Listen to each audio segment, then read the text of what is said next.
Avocate de formation, elle a été députée au Grand Conseil fribourgeois pendant 10 ans, avant de devenir conseillère d'État pendant 12 ans, puis directrice de l'Office fédéral de la culture pendant 8 ans. Aujourd'hui, conseillère aux États depuis 4 ans sous les couleurs du centre. Merci d'accueillir Isabelle Chassot.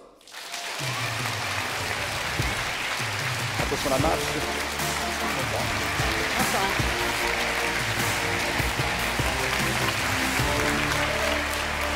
Bonsoir et merci d'avoir accepté notre invitation. Comment ça va? Mais ça va très bien, on est à Fribourg, je suis chez moi. Bah voilà.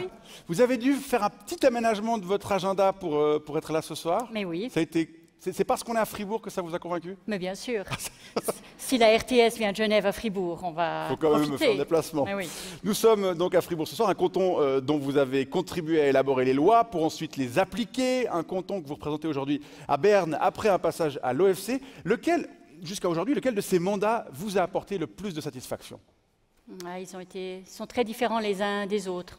C'est un exécutif, l'Office fédéral de la culture, il fallait exécuter, et maintenant je fixe des stratégies sans devoir les exécuter. Alors, vous préférez le terrain ou vous préférez la conception? Je préfère le terrain. J'ai aimé faire les lois, mais un conseiller d'État ne fait pas que les lois, elles ne fonctionnent que s'il arrive à les mettre en œuvre, et on conduit des projets avec des équipes. J'ai beaucoup aimé travailler et j'ai beaucoup aimé dialoguer avec les Fribourgeois.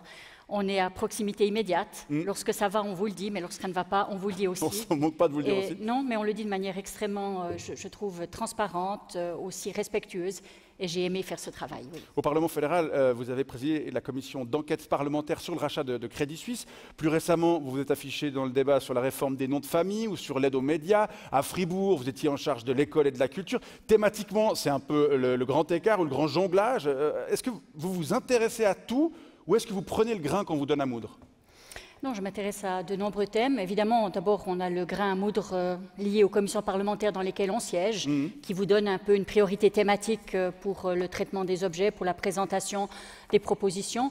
Mais un parlementaire doit s'intéresser à l'ensemble des domaines parce que ce qui est en vue, c'est quand même le bien commun, l'intérêt public, la recherche d'équilibre et de solutions qui ensuite peuvent trouver des majorités. Donc il faut s'intéresser à tout. On est obligé de le faire. Et non, on n'est pas obligé. certains sont... Non, on n'est pas obligé. Je le dis, certains ne le font pas. Ouais. Je pense que c'est l'attitude... On veut des noms, on veut des noms, on veut... Certains ne le font pas, certaines ne le font pas. Moi, j'ai la chance de pouvoir m'intéresser à beaucoup de thèmes et aussi à pouvoir, je crois, pénétrer dans des dossiers un peu plus compliqués et j'aime faire cela. On va continuer à parler de politique fédérale et de votre manière de l'aborder, mais d'abord, on découvre votre portrait. Il est signé Aurel Cuta.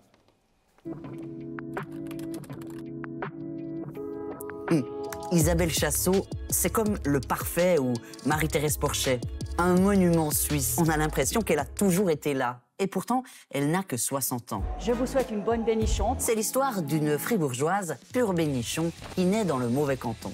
La faute à son père qui s'est expatrié chez les Vaudois pour travailler dans la mythique Véry de Saint-Pré. Isabelle, elle a 2 livres de chevet en papier tout fin, la Bible et le code pénal. Quand elle devient avocate, elle a déjà un pied en politique. C'est lorsque mon voisin chez qui je faisais du babysitting, il présidait les Jeunes démocrates chrétiens, et je n'étais pas du tout contente avec la manière dont on prenait des décisions, et qui m'a dit « ou bien tu viens débattre avec nous, ou tu te tais ». Sa carrière à Berne est aussi vieille que l'IMAC. Quand elle trimait en coulisses pour préparer les dossiers de Ruth Metzler, Isabelle Chassot devient députée fribourgeoise à 26 ans, conseillère d'État à 36, et puis elle prend le siège de Christian Levrat à Berne, juste après avoir dirigé l'Office fédéral de la culture. Quand il y a un siège de libre, elle s'assied dessus. Entre autres gros chantiers politiques, on lui doit Armos, l'harmonisation scolaire, qui fait qu'on ne sait plus jamais en quelle année sont les gosses. Et quand Crédit Suisse prend l'eau, elle devient capitaine de la commission d'enquête parlementaire. Too big to fail. Preuve qu'à Berne, Isabelle Chassot a la cote. À tel point qu'à chaque démission au Conseil fédéral, on lui demande si elle a la motivation. Mais elle n'a jamais la motivation. Un élément qui est important, c'est l'envie. Moi, il me fait défaut l'envie d'avoir envie. Si on devait résumer ce qu'elle kiffe, je dirais les films suisses. Elle préside la fondation romande pour le cinéma, Cinéforum. Ah non, pas les bises, non. Je dirais l'ambiance rucksack. Elle est vice-présidente de Suisse Rando. Et finalement, je dirais le petit Jésus. Elle est active dans la fondation Action de Carême, plus dans la fondation qui gère les gardes du pape. Bah dis donc ça, on fait des mails à trier. Oui, des mails et des dossiers. Voici une photo rarissime de son parterre avant une session parlementaire. Vivement que ChatGPT soit capable de résumer ce qui traîne sur votre tapis. Dites, Isabelle Chassot, vous êtes plutôt appréciée, vous avez de l'ambition. Dites-nous honnêtement pourquoi vous n'avez jamais eu envie d'avoir envie du Conseil fédéral. Isabelle Chassot, je vous présente Brice Lacour. Bonsoir. Député à l'Assemblée nationale française sous les couleurs d'Ensemble pour la République et qui s'intéresse au fonctionnement de la politique suisse, c'est ça? Oui, effectivement, vous savez peut-être que le système politique français ne fonctionne pas de manière optimale actuellement. Je m'intéresse donc à d'éventuels modèles alternatifs, mais peut-être juste en préambule, j'entendais dans le portrait à l'instant que vous aviez renoncé à un poste de ministre. Mais quel drôle, est-ce la vérité? Chers collègues, d'abord, je vous souhaite la bienvenue dans notre pays. Je n'ai pas renoncé à un poste, j'ai renoncé à me porter candidate. Je connais très bien la fonction, j'ai travaillé pour 2 ministres. Et je connais les contingences et les... C'est quoi le truc? C'est pas assez bien rémunéré? Non, c'est pas ça. C'est quoi, 10 000 € comme en France? Un peu plus, 4 fois plus, je crois. Non, Oui, 3, 4 un fois peu plus. Le truc, quand vous étiez justement à leur service, c'est quoi le truc où vous dites, oh, mais moi, jamais? La lecture des journaux le dimanche. C'est ça? Mais il y a ChatGPT aujourd'hui, on l'a Oui, dit dans le portrait. Ils n'ont plus de vie privée. C'est ça. Ils sont sans arrêt sous le feu des critiques. Tout ce qu'ils font est en général jugé négativement. Et je pense que pour leur entourage, pour leur environnement, pour eux-mêmes, ça n'est pas une vie aujourd'hui. De même plus avoir le temps d'aller faire une petite rando en montagne. Non, sans être salué par 25 personnes, Ah mais oui. surtout critiqué par 15. Oui, d'ailleurs, quand vous voyez dans quel pétrin se retrouve Martin Pfister aujourd'hui, vous ne devez pas trop regretter de Non, ne pas y être allé. je lui souhaite bonne chance. Je suis contente qu'il ait accepté. Ouais. De qui parlez-vous? Martin Pfister, c'est C'est notre ministre des Armées. Une femme à l'armée? Non, Non, Martin. Martin. Martin. Ah oui, vous êtes dans un Mais, pays bilingue. mais je vous rassure, nous avons aussi une femme aux armées, comme en France. Oui, c'est ça.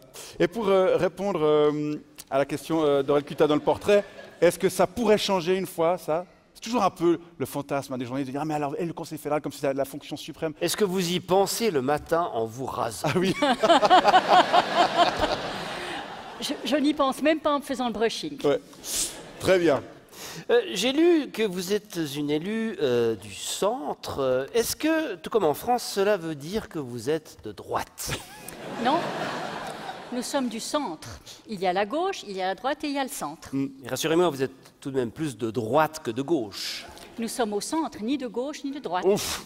Alors je constate que vous avez la même capacité à faire de la langue de bois que chez nous. Mais comme macroniste, Comme macroniste, Oui, nous y sommes rodés. vous devez bien comprendre ce que ça signifie. Absolument, nous avons une dextérité absolue en la matière. ce que je pourrais quand même ajouter, si vous me le permettez, c'est que le centre est le parti qui remporte le plus de combats au Parlement. Une récente analyse de la RTS, donc la radio-télévision suisse, le service public suisse, montre que 92... Pardon, Suisse Inter. oui, c'est ça. 92% des votes du Conseil national vont dans son sens. C'est la- Comme c'est quoi la langue de bois peut être utile. Et donc ça signifie que vous avez la majorité absolue, j'en déduis. Mais bien sûr que non. Ah bon, mais alors C'est pas comment, aussi simple. Ce Mais n'est alors- pas aussi simple que cela. comment est-ce que cela s'explique-t-il? 92% de victoire au Parlement. C'est parce que nous savons faire des compromis entre partis politiques. Nous Des- savons trouver des solutions. Des compromis, ce n'est pas une compromission, je vous rassure. Se mettre d'accord, c'est la Se mettre d'accord sur un projet, sur une minorité, une majorité, Oui, parce discuter ensemble faut aussi entre dire- partis. Je découvre, hein, je Oui, mais bien sûr, bien sûr. découvre, Bien sûr. Non, il faut dire aussi que le Parlement fédéral, qu'il s'agisse de la chambre basse ou de la chambre haute, est aussi fragmenté qu'en France.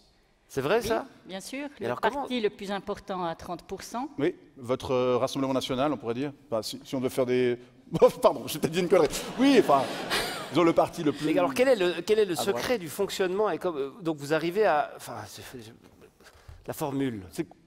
Mais il n'y a pas de formule. Il y a une formule magique au Conseil fédéral, mais qui ne fonctionne pas vraiment. Mais il y a une formule de compromis où nous cherchons des solutions ensemble. Nous nous réunissons en commission, derrière des portes closes, Vraiment et nous la- cherchons sur le projet des lois des solutions. J'ai vraiment l'impression de débarquer sur une autre planète. Oui, mais d'ailleurs, mais on peut encore vous donner quelques éléments. Isabelle Chassot, vous siégez à la Chambre haute, donc le Conseil des États, où il paraît que les élus sont davantage enclins à changer d'avis en fonction des débats. C'est vrai, ça? Je pense que c'est la chambre dans laquelle, effectivement, on peut, en entendant le représentant du gouvernement, en entendant nos collègues députés, changer effectivement. Vous êtes notre moins, vote. je sais pas, il y a une autre ambiance? Il y a une autre ambiance. Le fait peut-être que nous soyons élus au système majoritaire fait que nous représentons beaucoup plus que nos propres partis, sinon nous ne serions pas élus à la Chambre haute.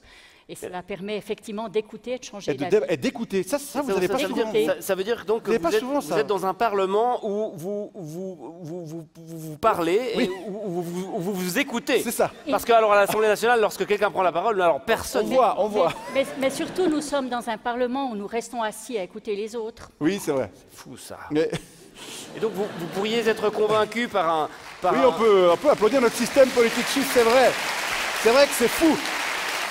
Ça peut paraître fou. Et donc, vous pourriez être d'accord avec un élu de la gauche Oui, Pierre-Yves Maillard, du PS. Ou un élu de la droite de l'UDC, nationale. Ernest German, un autre jour. C'est un peu plus difficile. Mais ça pourrait arriver potentiellement. Oui. Bon. Ah, donc vous êtes plus de gauche que de droite, alors? Non, mais je vote avec le Parti libéral radical. Ça m'arrive même de voter l'une autre motion avec l'UDC, mais c'est plus rare. Mais avec la gauche et Pierre-Yves Maillard, ça m'arrive aussi, oui. Suivant les thèmes et l'importance qu'elles ont pour le canton de Fribourg et sa population.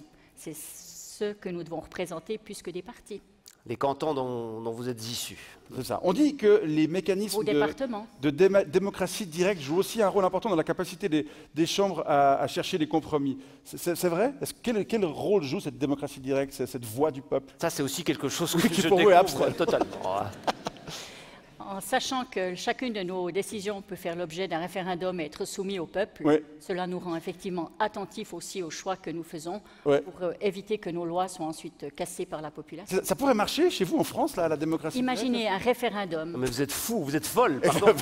Mais quand on demande leur avis aux Français, ils font n'importe quoi. Vous avez vu qui ils ont élu président de la République à 2 reprises. Je ne vous parle même pas du prochain. Non. Mais je croyais qu'il était issu de votre majorité. Oui, mais vous savez... plop, plop, plop. Ça fait la crêpe. C'est ce qu'on appelle la langue de bois, non? C'est cela, oui. Isabelle Chassot, quand vous regardez, parce qu'il y en a quand même pas mal qui passent... Oui. En effet, un point pour elle. Quand vous regardez ce qui se passe en France, ça pourrait peut-être vous intéresser, ça, monsieur. Qu'est-ce que ça vous inspire? Ça m'inspire que la Ve République arrive bientôt à sa fin. Ça m'inspire qu'il serait peut-être temps de mettre un peu de fédéralisme dans ces institutions. Ça m'inspire...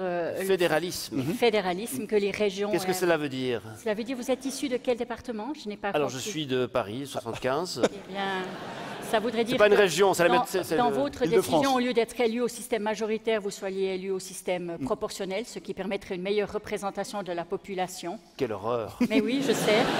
C'est difficile, mais c'est pour ça que ça fonctionne. Ça signifierait aussi qu'on donne leur avis aux ploucs du Languedoc et aux ignares du Nord. Mais peut-être que les ploucs du Languedoc et les ignares du Nord ont quelque chose à apprendre aux Parisiens. Vous savez que nous avons des agriculteurs qui finissent ministres dans ce pays. Allez. Vous pensez que... Pardonnez-moi. Où est Marcel Béliveau? Oui. C'est surprise, pour ceux qui ont la ref. Vous pensez que le système suisse est exportable? Ou alors c'est tellement... Non, mais chaque système politique est l'expression aussi d'une histoire, une longue histoire. La nôtre a plus de 175 ans bientôt. Pardon? 175. Pardon, 175 ans, excusez-moi, chers collègues. 175 ans. Elle est née aussi d'une guerre civile, donc elle a aussi été créée pour respecter les minorités, ce qui est un élément important. Alors si en France on commençait à dire de respecter les minorités et les langues aussi des minorités et les régions du Languedoc, comment c'était le Languedoc, vous avez dit employé? Les ploucs du Languedoc et les ignares du Nord. Oui.